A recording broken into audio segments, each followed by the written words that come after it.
My son emptied my entire bank account and whisked his wife and her mother away to Rome. I simply offered a small internal smile. 3 days later, he called me, his voice choked with tears. Mum, what have you done? My retribution was complete. The day I most desperately needed solace was the very day my son vanished with every single dollar I possessed, not even leaving a note. Eleanor, known as Ellie Price, remained frozen for a considerable time. She was seated in her familiar, threadbare armchair, the very one she had purchased when Jackson reached the age of 7, using the proceeds from her first substantial paycheck, earned cleaning homes in the Hollywood Hills.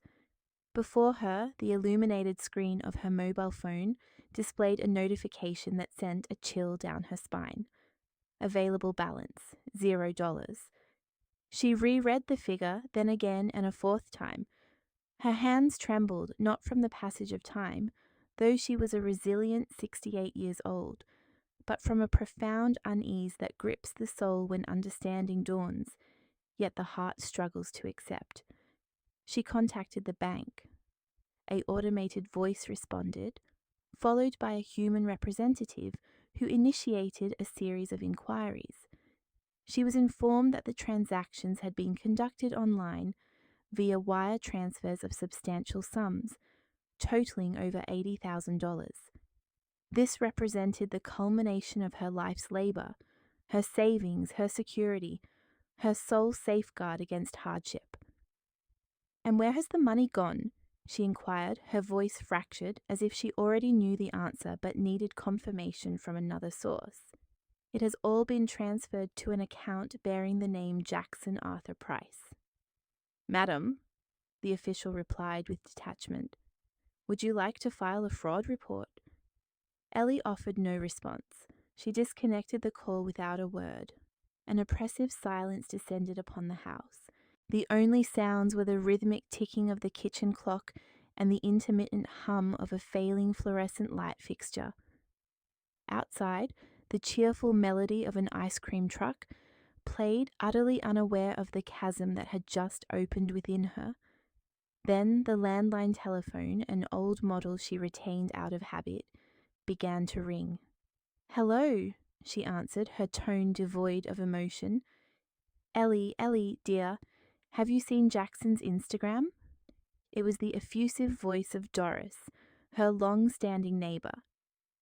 He's in Rome, child, enjoying lavish meals with his wife and mother-in-law. Goodness, what a life they lead. They look like movie stars. Ellie swallowed with difficulty. Her spirit seemed to momentarily depart her body. She walked deliberately to her bedroom, opened a drawer where she kept her older smartphone, and navigated to her son's profile. She was not an avid user of social media, but she had followed him from a distance, like someone gazing through a window at a life that no longer belonged to them. There he was, Jackson, her only child, the boy she had brought into the world with such pain and raised alone after his father abandoned them for another woman, the same son to whom she had sacrificed everything, even the ancestral land bequeathed to her by her parents, solely so he could attend college. He was smiling, a glass in his hand, dressed in a pristine white shirt, with Tanya, his wife, and Rhonda, the mother-in-law who had always regarded Ellie with disdain, in his embrace. The caption of the photograph declared, "Rome, my fresh start, I've earned this." And in the comments section, Tanya had written, "Good things come to those who are patient. Thank you for everything, mother-in-law," accompanied by a money-related emoji. Ellie did not weep. She did not cry out or break anything. She simply stood there, clutching the phone as if it were a burning ember. Then, without anyone to witness it, a smile touched her lips. But it was a smile of a different nature, as if she had finally grasped a truth she had long avoided confronting. Miles away, beneath a sky clouded with indifference and amidst the ancient cobblestone streets of Rome, Jackson raised his glass, free from any remorse. "You see," Tanya remarked, savouring a sip of expensive wine, It was a sound decision to take the funds. She's not long for this world anyway. Better we utilize it before it's consumed by medical expenses. Rhonda, her mother, let out a coarse, derisive laugh. Such a naive old woman. She doesn't even comprehend what an airplane is. She would never have done anything productive with that money. Jackson remained silent. He gazed at the Colosseum, his eyes alight with a peculiar sheen. Yet a turmoil churned within him, but he kept his counsel, just as he had learned to do since childhood, when hunger gnawed at him and his mother would console him. "Hold on, my darling. We'll have something tomorrow." That evening, the walls of Ellie's home seemed to grow more aged. Everything remained in its accustomed place, yet the atmosphere felt entirely altered. On a nearby shelf, photographs of Jackson were displayed. A small child, a preschooler, in his first middle school uniform, the day he received his university degree. Every sacrifice she had made for him. At the age of 18, she had bartered her engagement ring to finance his final year of high school. At 23, she had relinquished the ancestral land her father had left her. At 30, she had contributed to the wedding expenses, despite Tanya's persistent lack of affection. Ellie had cooked for him, laundered his clothes, and cleaned up his messes. Yet he had only drifted further away. "Mum, you just don't grasp this modern world," he would dismissively state. "Things aren't done the way they used to be. Tanya and I have grand aspirations, and I, son, am an integral part of those plans. You'll always be in my heart, Mama, but you can't remain tethered to me forever." Just 1 week prior to discovering the devastating betrayal, Ellie had attempted to visit Jackson at his apartment in Studio City. She had prepared a platter of her renowned fried chicken and collard greens. She rang the doorbell. No one answered. She waited on a nearby bench for 2 hours, enduring the sun's heat, until the building's doorman approached her. "Are you looking for Mr. Jackson Price?" he inquired. "Yes, I'm his mother." "Ah, well, I was instructed not to grant entry if you arrived unannounced." Ellie swallowed. "And why might that be?" "I couldn't possibly say, Ma'am, but that was the directive." She made her way back home. She opted not to take the metro bus. She craved the sensation of the air against her face, even if it was thick and polluted.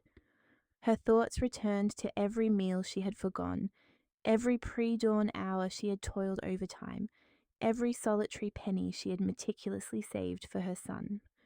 That same evening, Doris arrived, bearing a pecan pie and coffee. "You've always possessed such strength, Ellie. Don't let this shatter your spirit. Jackson is young, perhaps he'll come to his senses." Ellie sighed, her gaze drifting into the distance. "Doris," she began, her voice soft, "do you believe children ever experience regret?" "Yes, of course they do," Doris replied. "When their mother is no longer present, they come to understand everything." "Well," Ellie murmured, "I hope it's not too late by the time he realizes." "And what will you do?" Ellie's gaze lifted, and in her eyes was a newfound luminescence, a quality that had been absent before. "I'm going to smile just as they have taught me." Doris furrowed her brow. "Smile? What do you mean by that?" "I have wept enough, Doris. Now I will smile in silence, for I have absolutely nothing left to lose. And when a woman has nothing left to lose, she becomes a formidable force." Meanwhile, twilight was descending upon Rome. Jackson was emerging from the shower when he overheard Tanya's voice on the balcony, engaged in a telephone conversation. "Yes, we've done it. The old woman never even caught on. The money is here. Tomorrow we'll open the account in Spain and then dispose of Jackson. Yes, absolutely. He genuinely believes we're partners in this. Such an absolute fool." Jackson froze. He remained motionless, feeling the chill of the water on his skin. He uttered no sound. He returned to the bedroom as if he had heard nothing. He lay down beside Tanya, who feigned sleep. He closed his eyes, but an undeniable shift had occurred, and he was unaware that the worst was yet to unfold. Back in the heart of South Central Los Angeles, Ellie was preparing a cup of chamomile tea. The night was heavy and oppressive. Streetlights flickered erratically. Outside, dogs scavenged through a discarded trash bag. Within her small dwelling, she retrieved her notebook, the one she used to jot down recipes she never had the opportunity to prepare. With her hand trembling, she inscribed a new entry. "This is not an ending. It is the commencement of my quietude, and my quietude will inflict more profound pain than any outcry." She then closed the notebook, retired to her bed, and for the first time in a long while, she slept without shedding tears. And while she slumbered in her modest home, her son, ensconced in a hotel suite in Rome, checked his mobile device. A bank notification appeared. Account blocked due to suspicious activity. "What?" he grumbled, his gaze fixed on the screen. The initial fissure had just appeared, and Jackson had no inkling that his mother had already commenced her subtle maneuvers. Sometimes profound anguish does not manifest as a shriek. Sometimes anguish settles, observes, and patiently awaits the opportune moment. And that moment was just beginning to dawn. The night had not yet entirely relinquished its grip on South Central. The humid air still clung stubbornly between the corrugated tin roofs and the fractured sidewalks. Ellie rose with the dawn, her joints protesting with their familiar creaks. However, on this occasion she did not feel her age. Something novel stirred within her. It was neither fury nor sorrow. It was a resolve that her spirit had never before encountered. As she heated water on the gas stove, she gazed intently at the blue flame. The whistling of the steam carried her back many years.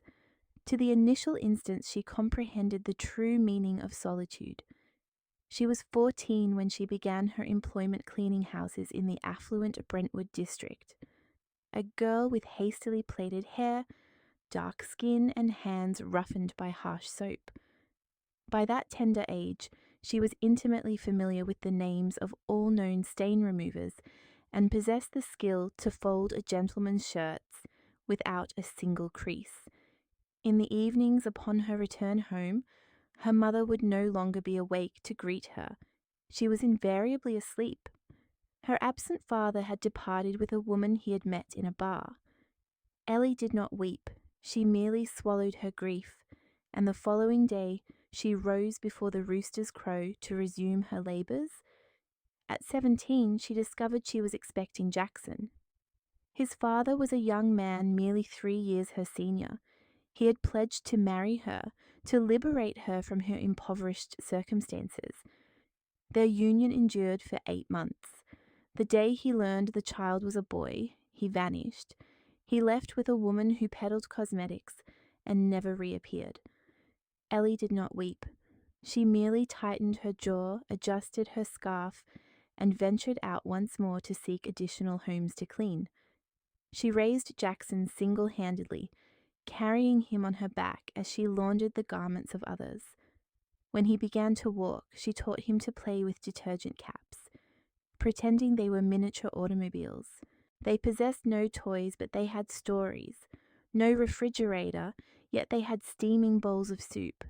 No television, but they had melodies she sang to him until sleep claimed him. He was her entire universe. When Jackson turned 6, one of Ellie's clients offered to cover his tuition at a private elementary school, provided she agreed to work full-time and reside on the premises. Ellie did not hesitate for a moment. She vacated her home, took up residence in the patron's rooftop apartment, and every weekend she traversed the city to see her son. She never arrived empty-handed. Sometimes it was a new notebook, other times merely a small treat, but always accompanied by a heart ready to attentively absorb whatever Jackson wished to share. Years elapsed, and Jackson matured. Ellie struggled to master the art of writing her signature, her hand trembling minutely as she enrolled him as the designated responsible party on official school documents. She learned to decipher medical prescriptions and subsequently bank statements. Her literacy was rudimentary, but she understood enough to avoid being easily exploited, or so she had believed. At 16, Jackson confided in her, "Mum, when I achieve great success, the very first thing I will do is buy you a home where the pervasive chill doesn't seep through the walls." And she responded without a moment's hesitation, "Do not buy me anything, my son. Just do not forget me." Then came his university education. Ellie sold the sole parcel of land her father had bequeathed to her, a modest plot in rural Georgia, where she had always harbored a dream of constructing a small cabin. She sold it for significantly less than its true value, because Jackson required funds for the enrollment fee, and as always, she acted without hesitation. "My son will become an accountant," she proudly informed her neighbors. "He will escape this life." And he did escape, though not in the manner she had envisioned. During his third semester, he encountered Tanya, a young woman with straight hair, meticulously manicured nails, and a smile that belonged on the cover of a magazine. From Ellie's initial encounter with her, a disquiet settled in her stomach. It was not born of jealousy or envy, but rather from recognizing in this woman the demeanor of someone who only knew how to take, never to give. Tanya hailed from a family that cultivated an image of affluence far exceeding their actual means. Her mother, Rhonda, adorned herself in counterfeit designer apparel and spoke with an affectation of European sophistication. The first time they visited Ellie's humble abode, they subtly contorted their faces. "What a charming hue! The walls possess a certain rustic authenticity," Rhonda remarked, her tone laced with sarcasm. Tanya, upon surveying the kitchen, uttered a quiet observation that would forever remain etched in Ellie's memory. "I cannot comprehend how Jackson managed to grow up in such a place. This resembles a refuge, not a home." Ellie offered her customary smile, but inwardly something within her fractured. Years progressed, and Tanya gradually asserted her influence. Initially, she requested that Ellie refrain from visiting too frequently. Subsequently, she stipulated that Ellie should not voice her opinions on their decisions. Later still, she decreed that Ellie should not attend certain family gatherings, as she did not fit in. Jackson, caught in a state of bewildered infatuation, began to distance himself incrementally.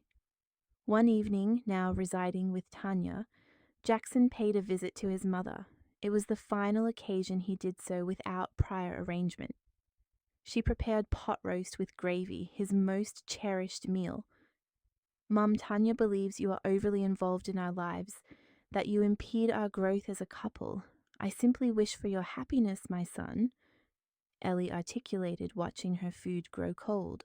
"I no longer require your care, mother," he retorted, as if her attentiveness caused him pain. "I am a man now, and men often forget who guided them to manhood."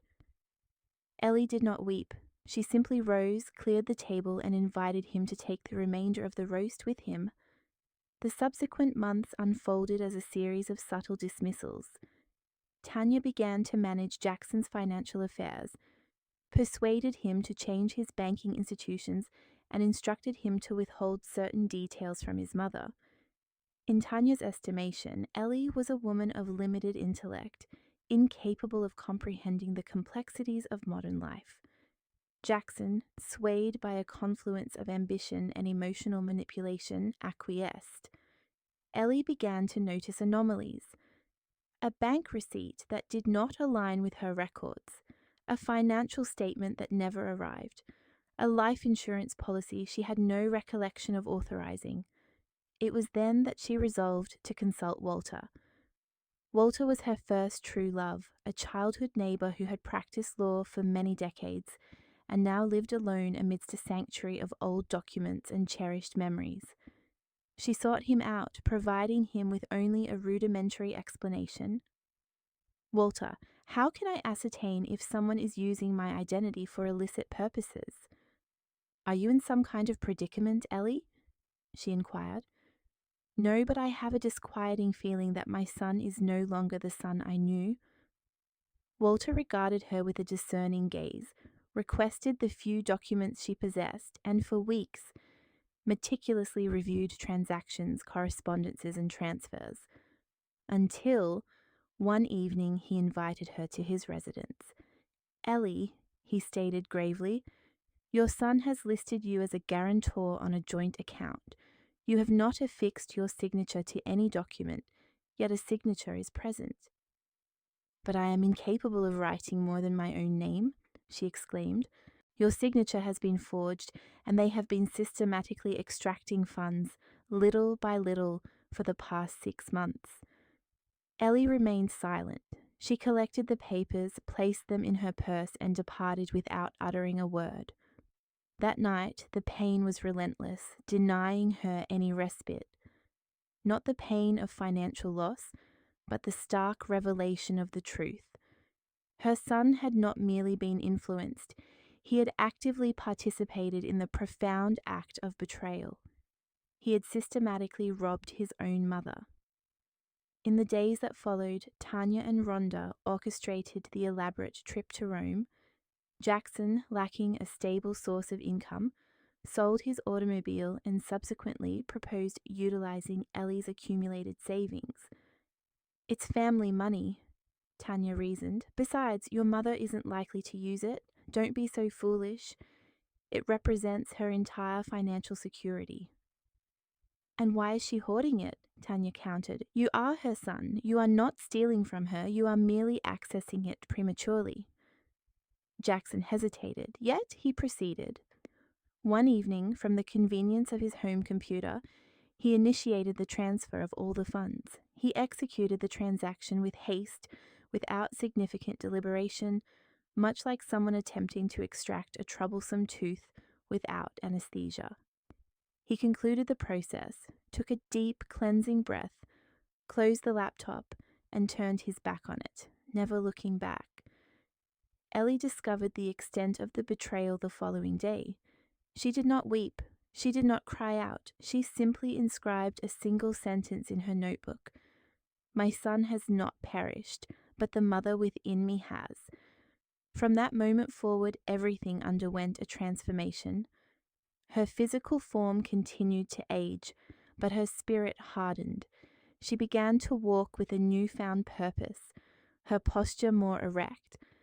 She commenced making phone calls, checking emails, and attending various offices. A meticulous plan was taking shape. While Jackson strolled through the ancient streets of Rome, basking in the illusion of victory, his mother, in the heart of South Central Los Angeles, was methodically weaving the intricate web that would ultimately reclaim everything that had been stolen from her. And Tanya was already formulating her strategy for a seamless disappearance. What Jackson failed to comprehend was that Ellie was no longer the woman he remembered. That iteration of her had ceased to exist. In her place stood a wounded mother, but one now possessed of acute awareness. And when a wounded mother awakens, no trial is too formidable for her to undertake. The sting of betrayal no longer inflicted pain. What truly wounded was the chilling certainty of having been rendered invisible, of having been exploited, of having been erased as if her very existence had been inconsequential. But Ellie was not prepared to fade into oblivion in silent resignation, because the burdens that mothers bear in silence can also prove fatal. Ellie offered no immediate utterance, not at that precise moment, nor in the subsequent hours, nor in the days that followed. Her silence had evolved. It was no longer the kind that bled internally. It was a sharp, incisive silence, one that meticulously observed, registered, and calculated.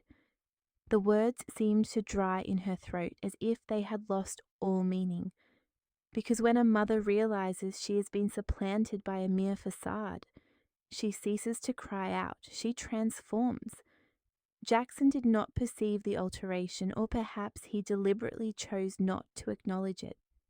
He was far too preoccupied with living the life he had ardently envisioned, a life devoid of the comforting sense of freshly laundered clothes or brewing coffee. A life where the voice that roused him from sleep did not murmur, "My precious child," but rather, "Sir." A life that was clean, elegant, and utterly devoid of genuine warmth. Tanya seamlessly integrated herself into his existence as if she had always been its rightful proprietor, and he, utterly captivated, permitted it. He was enthralled by the eloquence of her speech, employing vocabulary Ellie had never used, her graceful gait in high heels, and the way she referred to possessions as if they were all inherently hers. Yet, behind her facile laughter and perfectly filtered social media presence, lurked a subtle, cruel, and precisely engineered mechanism. Tanya knew precisely what she desired, and she pursued it with relentless urgency. A name, a surname, a financial account, and a man capable of sustaining her carefully constructed facade. The initial criticisms arrived cloaked as casual jests. "Darling," she'd say while meticulously applying her nail polish in the living room, "why must your mother always interject her opinion on every matter? I do not wish for our child to be raised in an environment saturated with impoverished thinking." Jackson would offer an awkward chuckle. "It's not that she intends to impose her opinion. It's simply that she struggles to relinquish control. She has always been that way." "It's not control. It's pity masquerading as affection," Tanya would retort. "Women like your mother believe they are martyrs for raising children alone, but they fail to recognize that the past does not grant us the right to drag others down. I do not want that for you, nor for me, nor for our future children." Gradually, Tanya began to dictate when they could visit Ellie and when they could not. Initially, it was due to their purported busyness. Then it evolved into a preference for meeting in public venues. And finally, she declared she felt uncomfortable entering Ellie's residence, citing a musty odor. Jackson acquiesced to every demand. Each time Ellie inquired about their diminished frequency of visits, he would lower his head. "We have an overwhelming amount on our plates, Mum. You know, work, wedding preparations." Ellie would simply nod, but her eyes now held a profound absence of naivety. She was beginning to assemble the disparate pieces, much like someone meticulously hand-stitching a torn garment.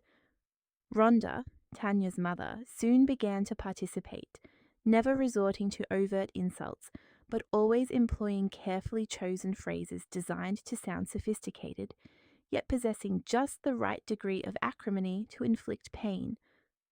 "Miss Eleanor," she would begin, her voice dripping with faux politeness, "I beg your pardon if I am being unduly direct, but have you never considered relocating to a more suitable neighborhood?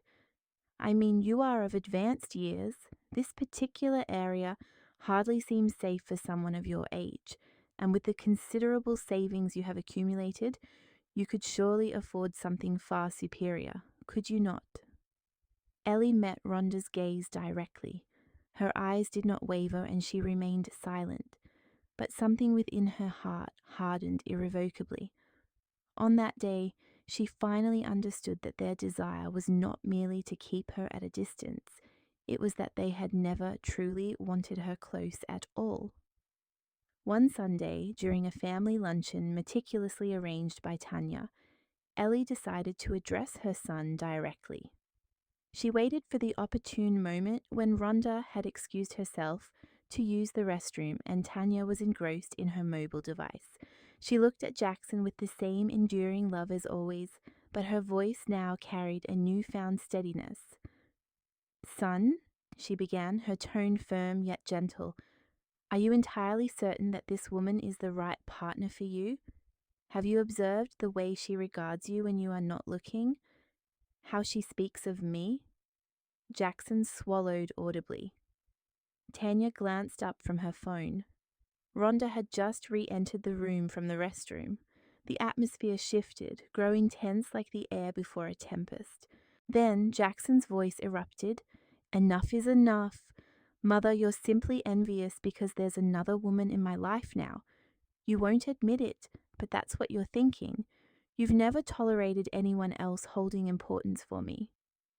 Ellie offered no defense. She didn't even flinch, merely lowered her gaze to her plate, set down her fork, and in that profound silence she understood she had lost him.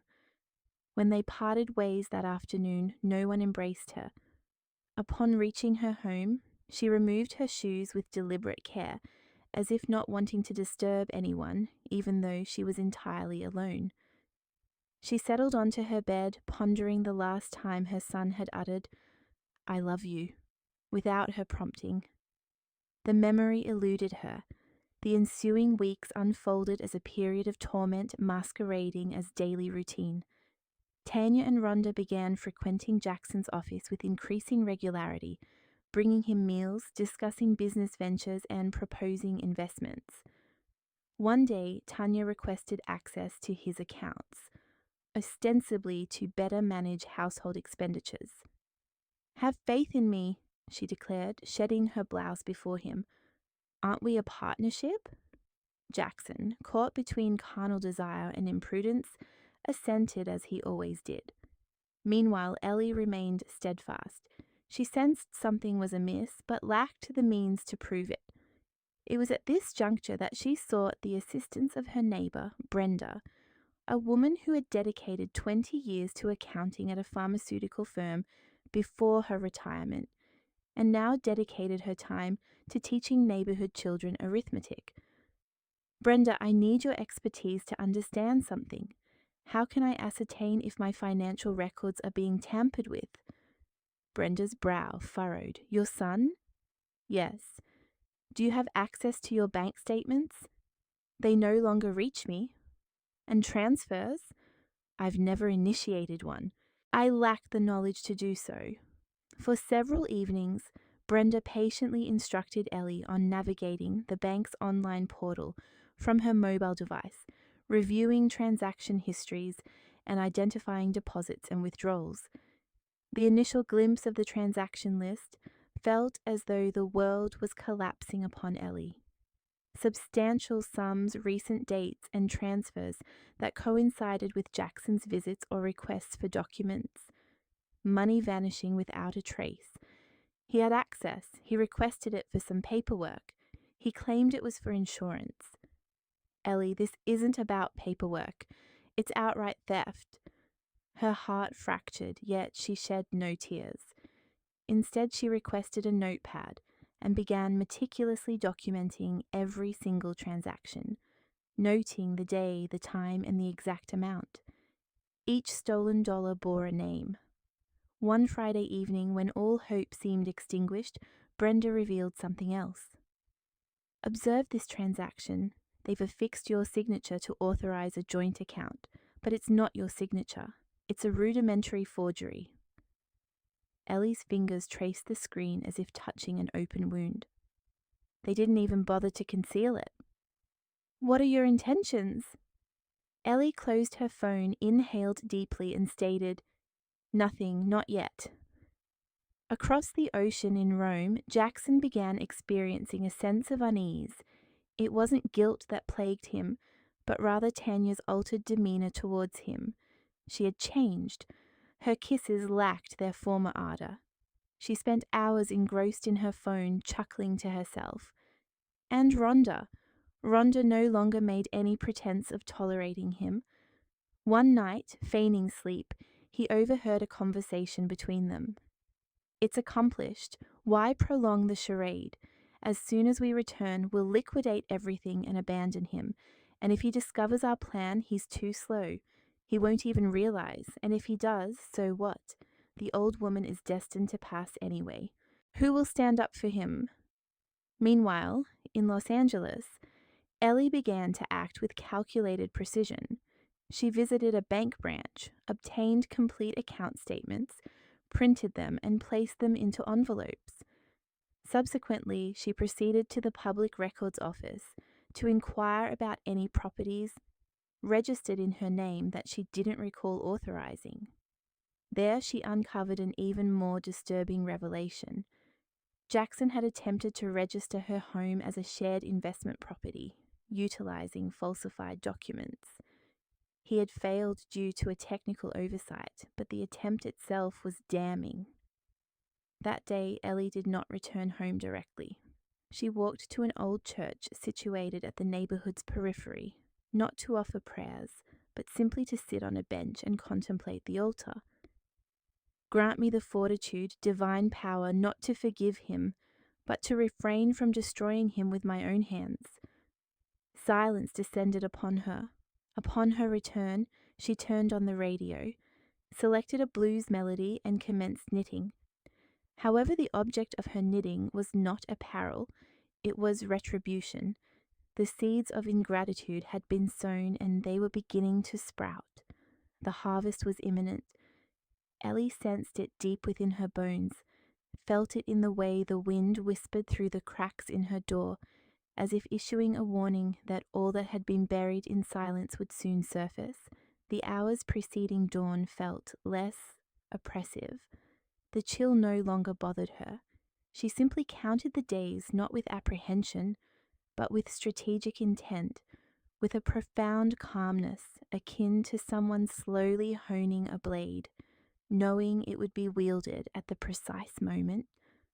One morning, while sweeping the living room with the ancient straw broom that had served her faithfully for so long, she resolved to shift the armchair to clean beneath it.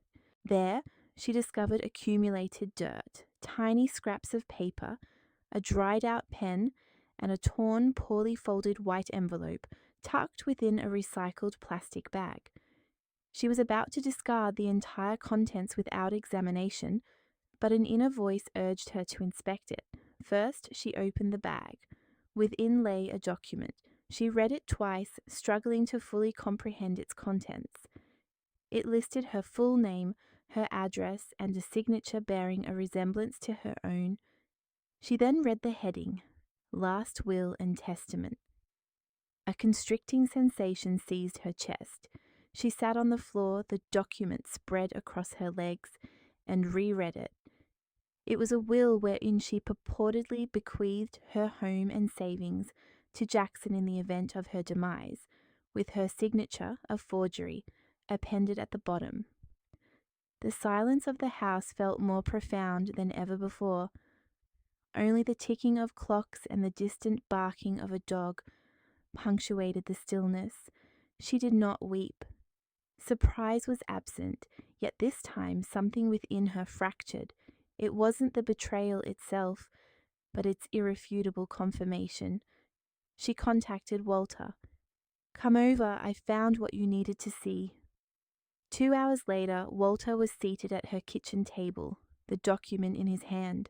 He scrutinized it, shaking his head in disbelief. This is not only unlawful, it's dangerous. Had he succeeded in filing this, you could have lost your home without ever realizing it. Do you suspect it was him? Walter remained silent. He placed the paper on the table. This isn't your signature, Ellie, and you have no experience drafting a will. It's clearly not yours.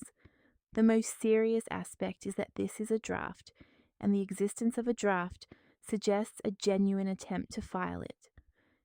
Ellie gazed at her own wrinkled hands, marked by the passage of years, yet still steady. She recalled the day she finally paid off the last installment on her mortgage. 30 years of dedication, reheated meals, worn-out shoes, working through the most sweltering days, cleaning up after others, enduring the reprimands of supervisors, all to possess something of her own, something no one could wrest away. He intended to kill me on paper, she stated, her voice devoid of phrased volume. Walter looked up, uncertain whether her words were metaphorical or literal truth. The silence between them stretched so long that the bubbling of coffee on the stove became the sole audible sound in the kitchen. And now what will you do? Ellie offered a smile. the same enigmatic expression that Jackson had failed to decipher in time. Now I will bury him, but while he is still breathing. Less than 3 days had elapsed since that discovery when she received an unexpected call from Dr. Evans, the internist at the health clinic where Ellie underwent occasional checkups. I need you to come in, Miss Eleanor, today if possible. Her legs began to tremble. She proceeded to the medical center with the same dignity she had maintained throughout her life. Entering the office, she wore her customary attire, her scarf tied snugly, and carried the notebook where she meticulously recorded every medication. The doctor greeted her with kindness, yet an air of resignation clung to him. His gaze conveyed a compassion tinged with the scent of farewell. We conducted new blood tests and the results are not favorable. She offered no response, merely met his gaze, anticipating the news she already knew. You have leukemia, Mom. It's in an advanced stage. I regret delivering this news so abruptly, but there isn't time for pleasantries. Your immune system is significantly compromised. We estimate you have approximately 6 months. Ellie became motionless, her eyes fixed on a point on the wall, a small bird-shaped patch of dampness. Not a single tear fell, nor a question was posed. Do you comprehend what I am conveying? I understand the profound difficulty of dying with integrity. The doctor shifted uncomfortably in his seat. There are options. We can initiate chemotherapy, though a positive response is not guaranteed. The treatment is aggressive and costly. Will it hasten my demise? Not necessarily. Then no, I have no desire to be caught by death while wearing a hospital gown. The doctor was at a loss for words. He had never encountered someone who received the news of their impending death with such composure. Ellie rose, retrieved her handbag, and before departing the office, turned to him. 6 months is sufficient. For what I intend to accomplish, it is more than adequate. She walked home, not because she couldn't afford transportation, but because she needed to feel the pulse of the city. She desired every step to guide her back to her origins, her history, her purpose. She traversed the very street where a car had nearly struck her while taking Jackson to preschool. She passed the market where she had toiled cleaning restrooms for $40 a day. She exchanged greetings with Mr. Theodore, the juice stand vendor, whose smile was gap-toothed but whose memory was sharp. Upon her arrival home, she went directly to her room. She retrieved a wooden box concealed beneath her bed. Within lay her notebook filled with notations, clippings, receipts, faded letters, and an old envelope containing the sole photograph she possessed of Jackson as a child, asleep, clutching her leg. She gazed at it for an extended period, then activated the stove, brought water to a boil, and as the steam ascended, she murmured to herself, "No more praying now, the work begins." Her immediate action was to accompany Walter to file a preemptive complaint, not as a mother, but as a concerned citizen.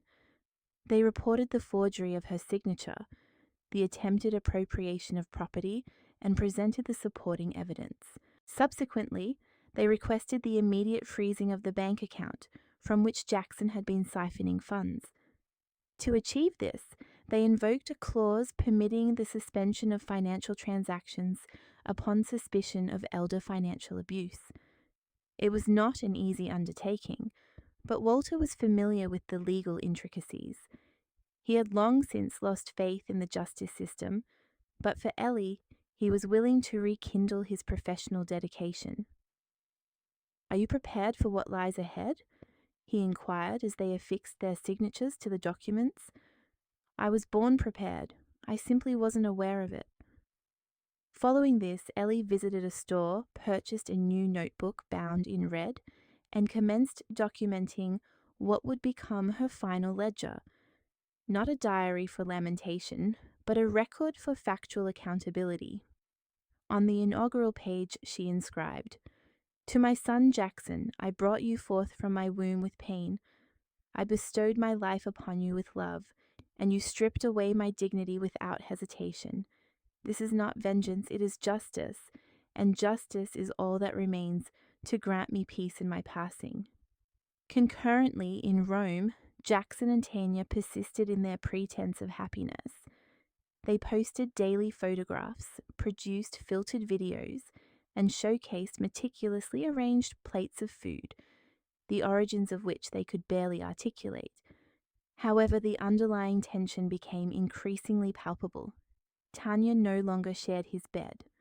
Rhonda dedicated all her time to her mobile device, and Jackson felt an intangible slipping away, like an internal alarm that refused to be silenced.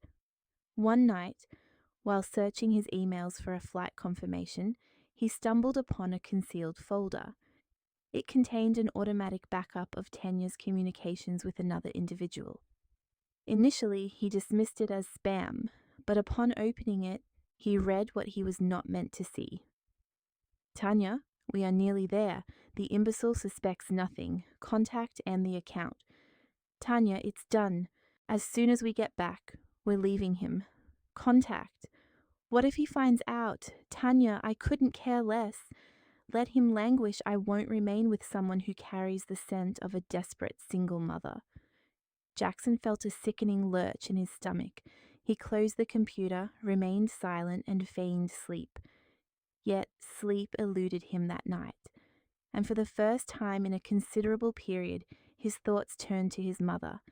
Her voice, the affectionate way she called him her little boy, even when he towered over her, her comforting rice pudding, her laughter at old black and white sitcoms, the gentle touch of her hand on his forehead when he was ill, and her reassuring words, "No one will ever care for you as I do." He yearned to call her, but he did not. Ellie, for her part, harbored no expectations. Her waiting was devoid of tenderness, replaced entirely by strategic planning. She frequented offices, made numerous calls, and activated the immigration clause. She flagged Jackson's transactions as suspicious. The system operated with a deliberate slowness, but it eventually responded. An international alert was issued for his return to the United States. While it wouldn't result in his immediate incarceration, it would ensure accountability. In her crimson notebook, Ellie penned, "No justice is more complete than that which is delivered without a raised voice. I will witness his downfall without lifting a finger. Karma is not repaid with aggression. It is served with unwavering patience." Thus, the second betrayal did not break her. It transformed her into something stronger, colder, and liberated. The maternal instinct within her receded, and the woman emerged. It was merely a matter of days until Jackson's return to the US, entirely unaware of the seismic upheaval awaiting him. Jackson had always envisioned hell as a fiery realm of punishment and screams. He never conceived that it could manifest as the chilling cobblestone streets of Rome or the profound humiliation of a credit card being declined in a bustling tourist restaurant. It all began with a refused transaction at a payment terminal. Then another and another. Within less than 48 hours, he found himself penniless. No cash, no accessible accounts, and accompanied by two women who regarded him with the disdain one reserves for a street beggar. Tanya berated him publicly in the middle of the street, drawing the attention of numerous onlookers. "You utterly shameless degenerate! What did you do with the money? I warned you not to trust your impoverished mother. Now you've ruined everything for us." Jackson attempted to speak, but words failed him, insufficient to articulate a situation he himself didn't comprehend. He only knew something was drastically wrong, that his accounts were frozen, that his name was linked to an international financial fraud investigation, and that he was obligated to report to the American embassy the following day. That night, Rhonda regarded him with a mixture of contempt and annoyance. "I cautioned you, Tanya. This pathetic boy isn't even fit to wash dishes. I'm relocating to a hostel. I refuse to sleep in this hovel. Tanya followed suit, departing without a word or a farewell. Jackson remained alone in the hotel room, his suitcase half unpacked, the echoes of betrayal reverberating in his ears. Meanwhile, in Los Angeles, Ellie meticulously wove the final strands of her intricate plan, akin to crafting a winter blanket. Every detail aligned perfectly, every action served a purpose. Walter assisted her in compiling the necessary documentation to enact an international capital freeze, leveraging the complaint of fraudulent exploitation of an elder's accounts. He contacted an old colleague, Mr. Ernest, a federal agent within the IRS Criminal Investigation Division, and successfully initiated an alert for illicit fund withdrawal, which mandated a thorough review upon Jackson's entry into U.S. territory. This was not about vengeance. There was no animosity. It was about the restoration of justice. In her crimson notebook, she inscribed, "At times a mother's love must also inflict pain, not out of malice, but to impart a lesson, for what is permitted tends to be repeated, and repetition breeds decay. I did not give birth to a thief, but the world transformed him into one, and if it falls to me to apply the brakes, so be it." Brenda accompanied her silently through many of these procedural steps. She had evolved from a mere neighbor into an indispensable accomplice. "Doesn't it pain you, Ellie?" "Of course it hurts. It feels like tearing off my own skin, but there are pains that ultimately lead to healing." The meeting at the embassy was an abject spectacle of shame for Jackson.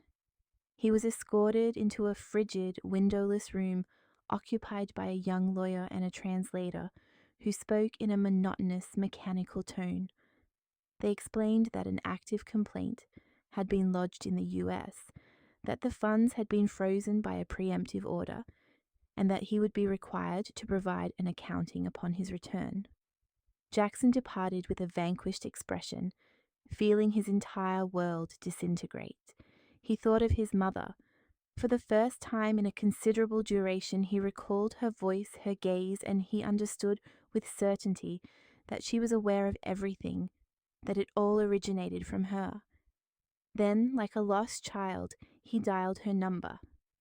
"Mom," he uttered as soon as she answered. On the other end of the line, Ellie was in her kitchen, meticulously cleaning black-eyed peas with an old sieve, as if no unusual event had occurred. She recognized his voice instantly. Her hand trembled, but not enough to drop the phone. "Mom, what did you do? They've taken everything from me. I'm alone." "Tanya and Rhonda have left. They claim you orchestrated this." Ellie remained silent, took a deep breath, and then responded with a voice that was serene and firm, as if speaking from a place Jackson could no longer reach. "I haven't taken anything from you, son. I have merely stopped what you were taking from me." "Mum, they intend to arrest me. You always said you would be there for me." "I was until you ceased being there for yourself. Please help me. I don't know what to do." "Learn." She terminated the call. She offered him nothing further, no tears, no apologies, no explanations. It was the first instance she permitted herself to believe that her son needed to experience suffering to gain understanding, because sometimes pain serves as a more potent instructor than love. That night, Ellie did not sleep, not out of anguish, but because she sat down to compose a letter for him. It was not a farewell, but rather an emotional testament, a missive she would place within the crimson notebook on its final page. It was intended for him, for his eventual return. "My dearest Jackson, you were my sole reason for rising each morning. You were my battle, my strength, my pride. I gave you all I possessed and more. I deprived myself of food, rest, and companionship for you, and I harbor no regrets. I acted with love, but you forgot who you are. You surrounded yourself with phantoms adorned in expensive perfume, and in their fervent desire to extinguish me while I still breathed, they compelled me to awaken. I do not detest you. I am incapable of such.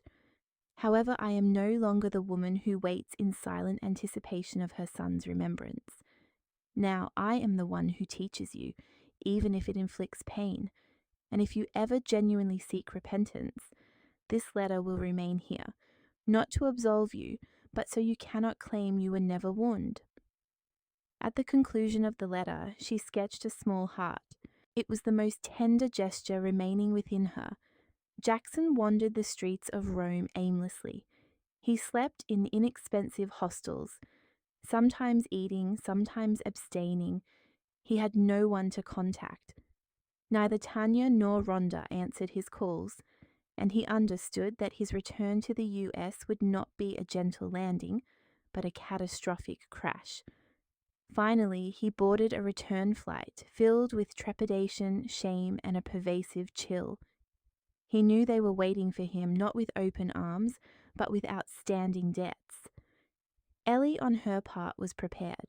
Her health was declining, but her spirit was clearer than ever. She had shaved her head herself before the chemotherapy could take her hair. She performed the act in her bathroom with sewing scissors. Gazing at her reflection, she declared, "Now I look like who I truly am."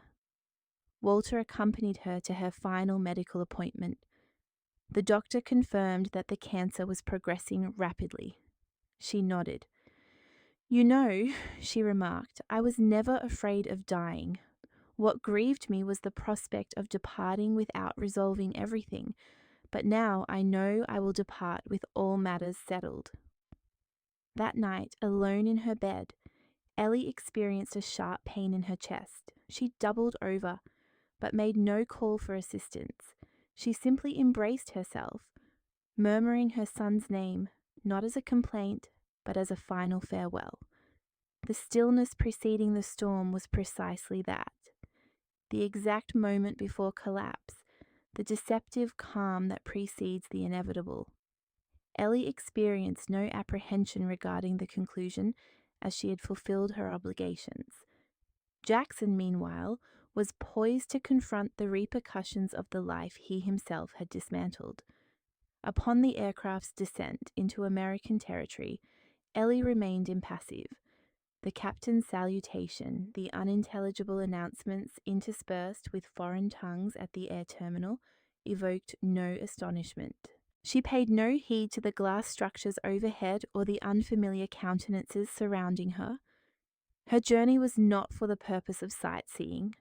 She had undertaken this voyage to bring a chapter to a close, not as a maternal figure, but as an observer. Approaching her 70th year, her frame might have quivered indeed, but not from dread. The physical discomfort had become an unremarkable backdrop. It was her resolve that sustained her. She had liquidated a portion of her possessions to finance that single passage. The kitchen appliance, the expansive looking glass gracing her living area, and a cherished trinket she had kept since Jackson's youth. No remorse accompanied these transactions. The financial sacrifice was negligible compared to the liberation of spirit she pursued. At the air terminal, Walter awaited her. He had arrived a full day in advance to meticulously arrange matters. He had leveraged his connections, secured the necessary clearances, and facilitated Ellie's presence at the embassy during Jackson's declaration. While not a legal prerequisite, the consular official was an acquaintance from bygone days, and furthermore the offspring of a single parent. He grasped the situation without extensive discourse. Spotting her arrival, Walter removed his headwear. "You bear no resemblance to a mother about to confront her son. And you, sir, do not present as a retired legal professional," Ellie rejoined, her gaze not directly meeting his. "Are you entirely certain about this course of action?" "My continued existence suffices as confirmation." They proceeded to the vehicle. During their transit, Walter attempted to alleviate the palpable strain with a few amusing anecdotes, yet Ellie remained disengaged. Her presence was not for convivial exchange. She had a singular final undertaking. Within her handbag resided a substantial, saffron-hued, portfolio containing items devoid of monetary worth, yet possessing an immeasurable significance. Concurrently, within a lodging establishment across the expanse of the metropolis, Jackson stood before a reflective surface. His eyes appeared hollowed, his beard unkempt, and his demeanor oscillated between profound weariness and outright panic. He was scheduled to present himself at the American consulate to formalize a declaration severing his ties to joint financial holdings with his mother. Crucially, he understood that by doing so, he would implicitly acknowledge his illicit manipulation of those accounts using falsified documentation. In exchange for this admission, the consulate had extended an offer of immunity from immediate apprehension in lieu of his placement on a financial surveillance registry. His re-entry into the United States would be contingent. He would be obliged to report to a fiscal authority upon setting foot on American soil. Upon descending to the hotel's main reception area, he encountered Tanya. She was outfitted in dark eyewear and a scarlet coat that appeared to be borrowed attire. Her facial expression conveyed neither affection nor indignation, merely an air of strategic opportunism. "You are tardy," Tanya remarked, a note of vexation coloring her tone. "I was unaware of your impending arrival. Furthermore, you are ignorant of your own utter futility. And thus we find ourselves in this predicament. Your objective, to witness my downfall." Jackson's hands clenched into fists. Her words no longer inflicted pain. What stung was his own acquiescence to being shaped by an individual who regarded him as expendable. Upon reaching the consulate, diplomatic personnel escorted them into a stark, silent chamber furnished with metal seating. Tanya masticated gum with the casualness one might exhibit in a retail establishment. Jackson perspired profusely. Each passing moment felt protracted, as if stretching into an hour. Subsequently, the door creaked open, admitting Ellie. She was attired in a charcoal-hued knitted garment, a lengthy skirt and a deep azure wrap draped over her shoulders. Her now thinning tresses were concealed by a black headscarf. Her gait, though measured, was erect. She held the saffron portfolio in her grasp. As she traversed the room, her gaze met Jackson's. He abruptly stood. "What is your purpose here?" he inquired, his voice faltering. "I have come to observe your signing, not as a maternal figure, but as a witness."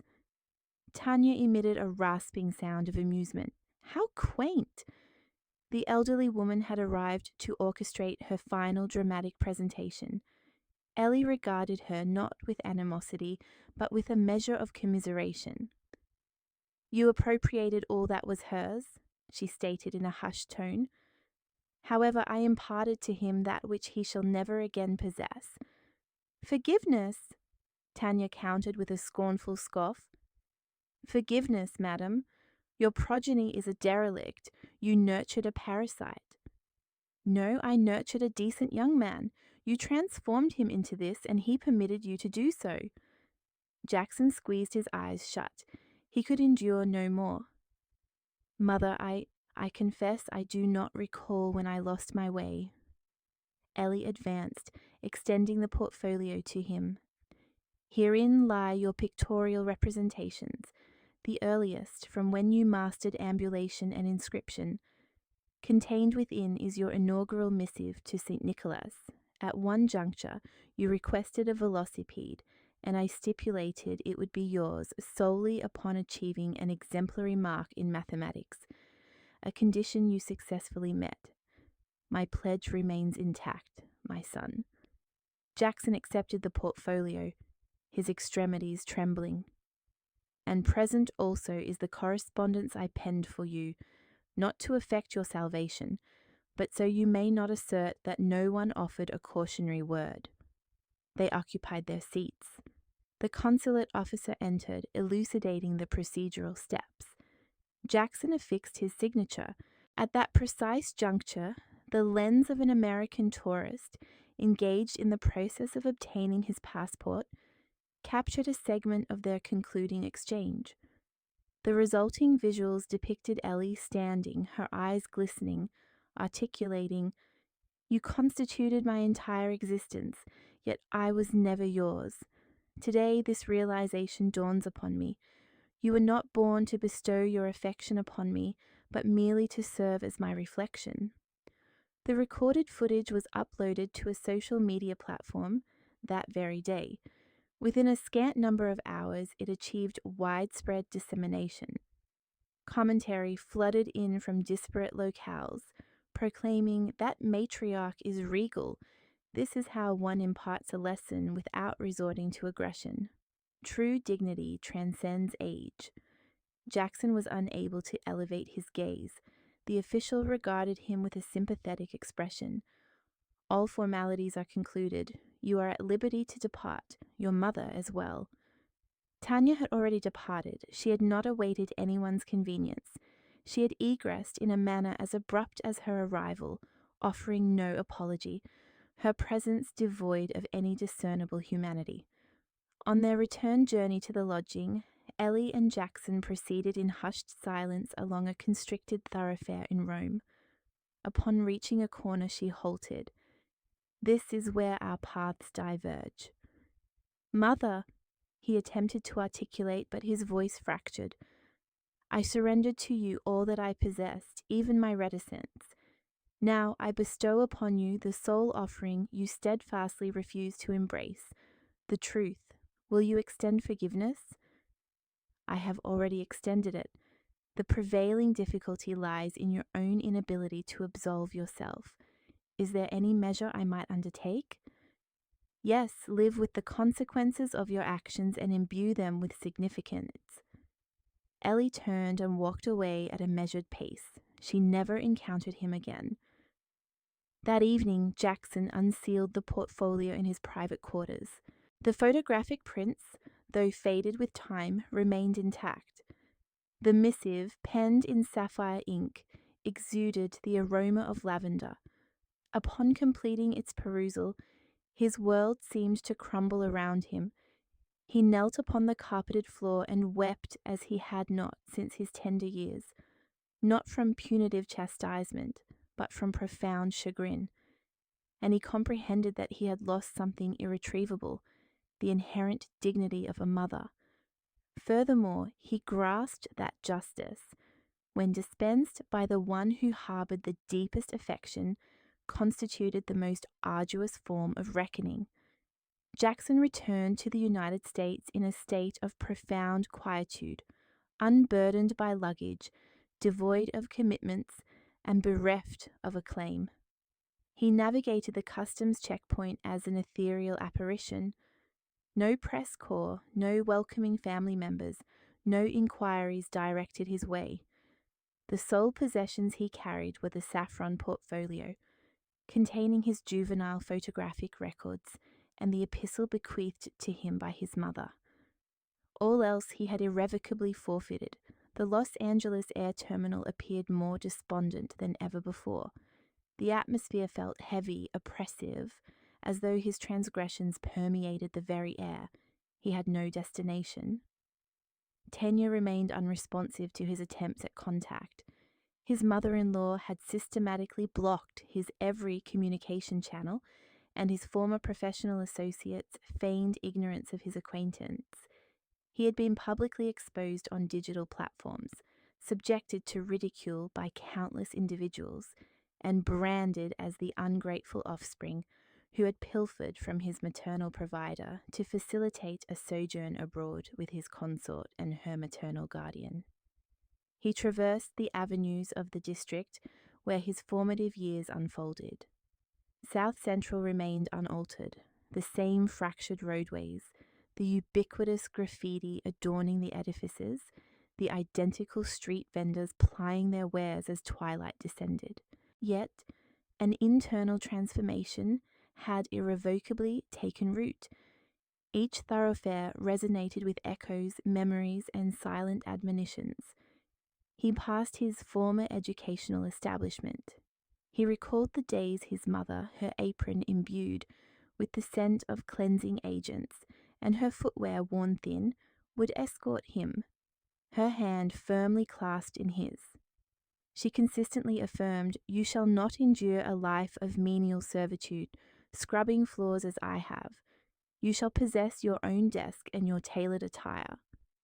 And for a period he did attain this, until he bartered it for a tapestry of falsehoods. Ellie had already repatriated. She had returned unaccompanied. She required no companionship. Her entire existence had been lived in the silent embrace of her own solitude, and it did not weigh upon her. She reintegrated herself into her domicile, with its fissures in the plaster, the same utilitarian concrete floor, and the creaking rocking chair that accompanied her gentle swaying. She settled back into her life as one returns to a sanctuary from which one should never have departed. Walter furnished her with her medicinal necessities. Brenda prepared easily digestible broths for her. The immediate neighbours provided attentive care in spontaneous rotations, not out of any request on her part, but because inherent nobility also warrants acknowledgement during one's earthly tenure. She evolved into a local paragon. Certain youngsters harboured the notion that she had embarked on a quest to punish wrongdoers. Others surmised she was a sorceress. Still others conjectured she had confronted a formidable adversary. Only a select few were privy to the verity, and they maintained their silence. Ellie spoke sparingly. She indulged in listening to blues melodies during the afternoons. Occasionally, from her doorway, she would observe the neighbourhood children engaged in their games. She would share in their mirth. She dispensed sweet confections, listening with rapt attention as they recounted whimsical untruths. She had regained her inner tranquillity, though her physical vitality waned. The malady progressed with stealthy, unwavering persistence. With each passing week, she appeared increasingly frail. Her garments hung loosely upon her frame. Her hands trembled more noticeably. Nevertheless, she steadfastly continued to perambulate her dwelling. She never succumbed to the urge to collapse. On a particular Sunday morning, Jackson approached the threshold. He carried a satchel containing doughnuts. He had spent the entirety of the preceding night contemplating the advisability of this visit. He had neither slept nor consumed sustenance, yet an inner compulsion urged him onward. He harboured no expectation of her opening the door. His sole desire was to behold her, to ascertain if the spark of life still flickered within her. From the opposite side of the thoroughfare, he observed her seated in her rocking chair. She was clad in a well-worn pullover and a shawl draped across her shoulders. Her visage was attenuated, yet far from vanquished. She offered a gentle smile to some children frolicking in proximity. One youngster presented her with a bloom plucked from the park, and she embraced him as if he were her own kin. Jackson did not traverse the street. He merely observed her. A lump formed in his throat. He walked deliberately, deposited the pastry parcel upon the porch, and departed. Ellie did not avert her gaze upwards, yet she sensed his presence. She did not open the door, not on that particular day. Over the subsequent weeks, Jackson made subsequent visits, invariably at the identical hour. He left a token, floral arrangements, baked goods, an unsigned note. He never mustered the courage to knock. He never petitioned for entry. He possessed no legitimate claim. He was merely endeavouring to atone without any certainty as to whether this debt would ever be fully discharged. One evening, Ellie retrieved her crimson notebook, turned to its final page, and with a faltering hand inscribed her concluding message. It was concise, adequate for its purpose, much like herself. "My son, affection cannot be demanded. It is freely given, and if you have attained this understanding, then you are no longer lost. Do not seek me when I am no longer present. I shall reside within every misstep you consciously choose to avoid repeating. Within every act of benevolence you perform without expectation of recompense. If you aspire to grant yourself absolution, commence by extending it to others. And should you ever find yourself beholding your mother in the eyes of another woman, do not falter. That shall be my absolution. She subscribed her full appellation. She folded the letter, placed it within an envelope, and inscribed upon it in black pigment, "To Jackson." The dawn of the day she ceased to breathe was bathed in radiant sunlight. Luminescence streamed through her windows. Upon her lap rested the crimson notebook, the sealed correspondence, and a woolen covering meticulously fashioned by her own hands. The neighbours discovered her encircled by the blossoms that the children had bestowed. A profound serenity graced her countenance, a placidity rarely feigned. There was no melodrama, no anguilty outcry, merely the quietude that follows a tempest. Walter arrived initially. He regarded her in solemn silence, gently closing her eyelids. He abstained from shedding tears. He understood her aversion to such displays.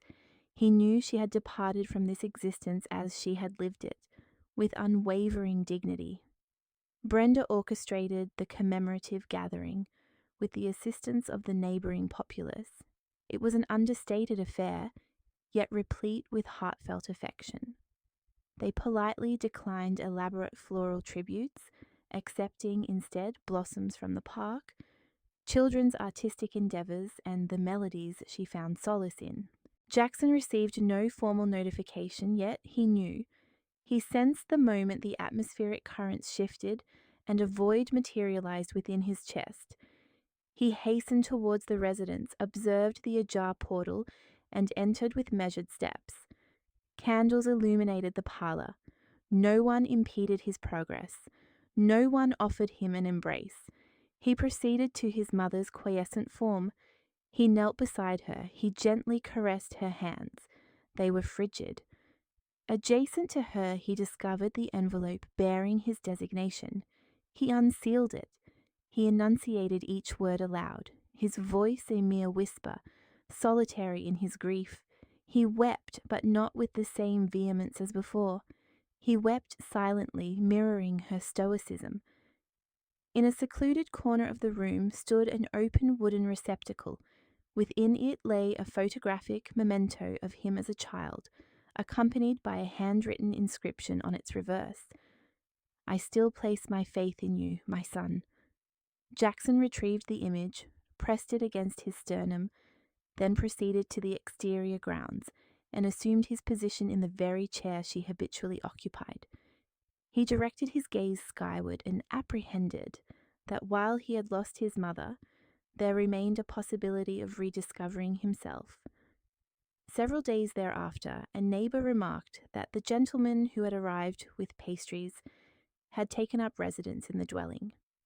He possessed no new furnishings or opulence, no visitors, merely an aged armchair, a crimson notebook, and a photograph displayed on a shelf. Those who depart create voids. Those who remain sometimes fill these spaces with cherished memories, and at other times with the pursuit of redemption. Did the narrative resonate with you? And from which urban centre are you experiencing this? Let us engage in discourse within the commentary section. Should this account have pleased you, your support through a super thanks gesture would be greatly appreciated, enabling me to continue delivering similar narratives. My sincere gratitude for your gracious patronage. I eagerly anticipate your reflections on the story. On the screen, you will observe the presentation of 2 novel life chronicles, which I heartily endorse. My channel offers a wealth of additional content. Kindly remember to subscribe. Until our next encounter in a life story, with sentiments of affection and profound respect,